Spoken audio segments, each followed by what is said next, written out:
राजस्थान की तपती हुई धरती, जहां दिन में सूरज आग बरसाता है और रात में सन्नाटा बोलने लगता है। कहते हैं हर बाइक एक मशीन होती है, लेकिन राजस्थान की इस सड़क पर खड़ी एक बाइक ऐसी है जो बिना चाबी के चलती है, बिना सवार के लौट आती है और बिना बोले लोगों की जान बचा लेती है।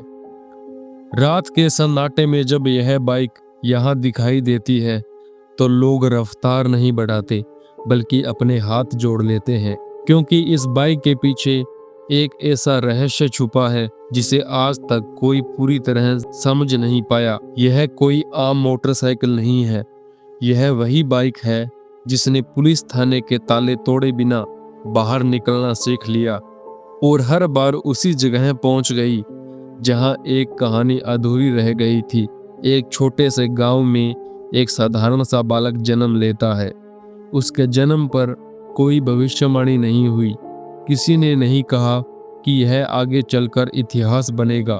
बचपन से ही वह बालक अलग स्वभाव का था। जहां दूसरे बच्चे शोर मचाते थे, वहां वह चुपचाप खड़े होकर सड़कों को देखा करता था। उसे रास्तों से अजीब सा लगाव था, जैसे सड़क उससे कुछ कह रही हो। समय बीतता गया, उम्र बढ़ी और जीवन ने उसे अनुशासन का रास्ता दिखाया। उसने पुलिस विभाग ज्वाइन किया। वर्दी उसके शरीर पर थी, लेकिन सादगी उसके आत्मा में थी। कम बोलना, नियम निभाना और हर काम पूरी ईमानदारी से करना उसकी पहचान बन गई। उसकी जिंदगी में एक ऐसी चीज थी जिससे उसका रिश्ता बाकी सबसे अलग था। एक काली चमचमाती मोटरसाइकिल। वह मोटरसाइकिल उसके लिए सिर्फ लोहे और इंजन का ढांचा नहीं थी, बल्कि उसकी साथी थी।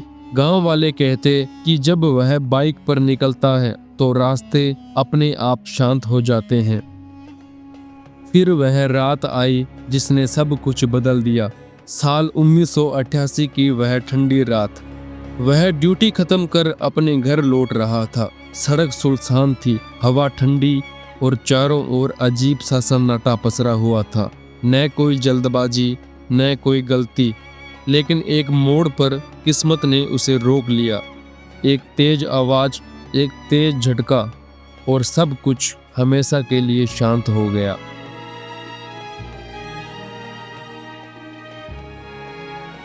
सुबह जब लोग उस जगह पहुंचे तो वहां एक टूटी हुई बाइक थी और एक ऐसा शरीर जो अब सांस नहीं ले रहा था। पुलिस आई, कागज कार्रवाई हुई और शव को पोस्टमार्टम के लिए भेज दिया गया और बाइक को थाने में बंद कर दिया गया। सबने सोचा कि यह एक आम सड़क हादसा था और कहानी यहीं खत्म हो गई। लेकिन अगली सुबह थाने में हड़कंप मच गया। बाइक वहां नहीं थी, ताले सही थे, दरवाजे बंद थे, कोई तोड़फोड़ नहीं हुई थी।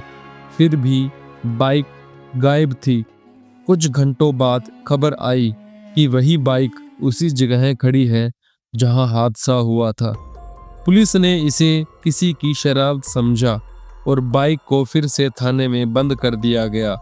इस बार और कड़े ताले लगाए गए, लेकिन अगली सुबह वही चमत्कार दोहराया गया। अब पुलिस भी सोच में पड़ गई। यह बात धीरे धीरे गांव में फैलने लगी। लोग कहने लगे कि यह कोई आम घटना नहीं है। कुछ ने वहां दीपक जलाने शुरू किए, कुछ ने अगरबत्तियां लगाई और कुछ लोग वहां से गुजरते समय सिर झुकाने लगे। इसी गांव के एक बुजुर्ग ने पहली बार उसका नाम लिया। जिस इंसान की ये बाइक थी उसका नाम ओम सिंह राठौड़ था। यहीं से कहानी को एक नाम मिला। लोग उस नाम को श्रद्धा से लेने लगे। समय के साथ ओम शब्द के आगे ओम जुड़ गया और लोग उसे भगवान मानने लगे। कहा जाने लगा कि उसकी आत्मा इस बाइक के साथ बंधी हुई है और वह आज भी इस रास्ते की रक्षा करते हैं। इसके बाद कई घटनाएं सामने आई। जो वाहन तेज रफ्तार में पहुंचे अचानक बंद हो गए। जो लोग नशे में थे, किसी अदृश्य शक्ति ने उन्हें रोक लिया। जिसने भी सच्चे मन से वहां रुककर सिर झुकाया, उसकी यात्रा सुरक्षित रही। धीरे धीरे वहाँ एक छोटा सा मंदिर बना दिया गया। न कोई मूर्ति, न कोई देव प्रतिमा, बस एक बाइक और एक तस्वीर। लोगों ने उसे नाम दिया ओम बन्ना भगवान। यह मंदिर बाकी मंदिरों से अलग है। यहाँ फूलों के साथ शराब और सिगरेट भी चढ़ाई जाती है, क्योंकि माना जाता है कि जो चीजें उसे जीवन में प्रिय थी वही उसे अर्पित की जाती है। आज भी तर्क देने वाले इसे संयोग समझते हैं, विज्ञान इसे भ्रम मानता है, लेकिन आस्था किसी तर्क की मोहताज नहीं होती। आज भी जब कोई पाली जोधपुर रोड से गुजरता है, उसकी नज़र उस बाइक पर जाती है और हाथ अपने आप जुड़ जाते हैं। लोग कहते हैं कुछ लोग मरकर भी खत्म नहीं होते, वे रास्ते की रखवाली करने लगते हैं। शायद इसीलिए कहा जाता है हर भगवान मंदिर में नहीं होता, कुछ भगवान सड़कों पर खड़े होकर लोगों की जिंदगी की रक्षा करते हैं, और ओम बन्ना भगवान उन्हीं में से एक है। अगर यह कहानी आपको अच्छी लगी है तो प्लीज़ इस वीडियो को एक लाइक करें और हमें कमेंट में बताएं आपको अगली कहानी किस टॉपिक पर चाहिए। मैं मिलता हूं किसी नई स्टोरी में किसी नए टॉपिक के साथ। तब तक के लिए जय हिंद।